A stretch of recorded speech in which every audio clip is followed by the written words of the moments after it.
আসসালামু আলাইকুম। নতুন আরেকটি ভিডিওতে আপনাদের সবাইকে স্বাগত জানাচ্ছি। আজকে এলাকাতে মেলা আছে, তো মেলাতেই যাব। আর আমি অপেক্ষা করছিলাম বাড়ির পাশেই। আমার সাথে ফুফাতো দুই বোন যাবে, ভাবি যাবে, আর দুইটা বিচ্ছু যাবে আমাদের সাথে। তো তাদের জন্য অপেক্ষা করছিলাম। আর এই দিক দিয়ে যাওয়া হবে। আর আমার মেলায় যাওয়ার কোনো ইচ্ছেই ছিল না, কারণ আমার কাছে তো টাকাই নাই। টাকা ছাড়া মেলায় যায় কোনো লাভ আছে? না কিছু খেতে পারবো, না কিছু কিনতে পারবো। তো সবাই যেহেতু যাবে, তো বলতেছিল যে আয় আমরা যাই, একসাথে যাই, একটু ঘুরে তারপরে বাসায় চলে আসবো সন্ধ্যার আগে। আর আমার মেলায় যাওয়ার একটাই উদ্দেশ্য, ফুচকা খাবো আর গরম গরম জিলাপি খাবো। আর এই যে একজন আধা ঘন্টা আগে থেকে বলতেছি তুই ড্রেসটা চেঞ্জ কর, ড্রেস চেঞ্জ কর, চল আমরা একটু মেলায় যাই। ওর অবশ্যই একটু জ্বর ছিল, তার জন্য যেতে চাইতেছিল না। তো আমরা যখন সবাই যাব বলছি, তখন ও রাজি হয়েছে যে ঠিক আছে আমিও যাব।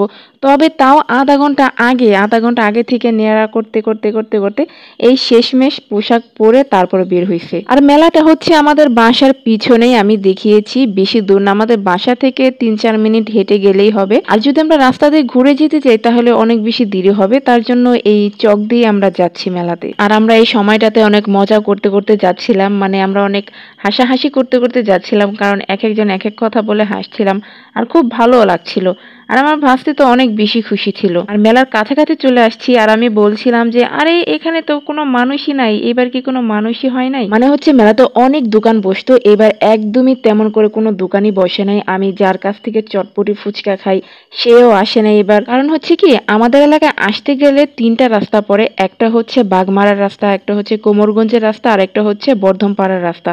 বর্ধমপাড়া যেখান দিয়ে আসা হয় সেটা হচ্ছে নদী পার হয়ে আসতে হয়, দুই সাইডে নদী পার হতে হয়। তবে আমাদের এলাকায় আসতে গেলে নৌকা দিয়ে পার হতে হয়। বাগমারা আর কোমরগঞ্জে আসতে গেলে গাড়ি দিয়ে আসতে হয়। তো যে দোকান পাশা বসবে তারা সবাই হচ্ছে বর্ধমপাড়ার। আর এই সময়টাতে এতটাই কুচুরি পানা হয়, মানে 5-6 জন মিলাও নৌকাটাকে এপার থেকে ওই পারে নিয়ে যাওয়া সম্ভব হয় না। আর মেলাতে তেমন ভালো খাবারের দোকানও বসে নাই, এমনকি কসমেটিক্স এর দোকানও বসে সেটাও বসে নাই। এর জন্য না তেমন কোনো মানুষও আসে না, তা না হলে এখানে পা রাখারও জায়গা থাকতো না। আর ছোটবেলায় নাগরদোলায় অনেক উঠেছি, তো পরে যখন জানতে পেরেছি নাগরদোলায় ওঠা একদমই ভালো নয়, তারপর থেকে আর নাগরদোলায় উঠেও না। আর এই যে খাবারটা, এই খাবারটা নাকি এক একজনের কাছে অমৃত লাগে। আমি ভাই জীবনে একবার খাইছি, ওইটাই প্রথম, ওইটাই শেষ। বরফের সাথে এই লাল নীল হলুদ সবুজ কি পাচনের মতো কি মিশায়, একটুও মজা না, খালি কেমন জানি ঠান্ডা ঠান্ডা, মানে বরফ তো ঠান্ডা লাগবে, খাইতে একদমই মজা না। আর মেলায় গেলে নিমটি আর পাপড় যদি সাথে করে বাসায় না নিয়ে আসি তাহলে মনে হয় না যে মেলায় গেছিলাম। আর এই কাকার পাপড় গুলা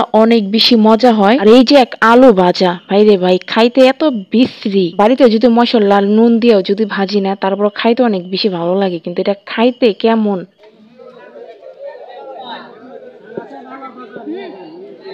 মজা না, মজা না। হ্যাঁ, হ্যাঁ, খা 20 টাকা খা, 20 টাকা।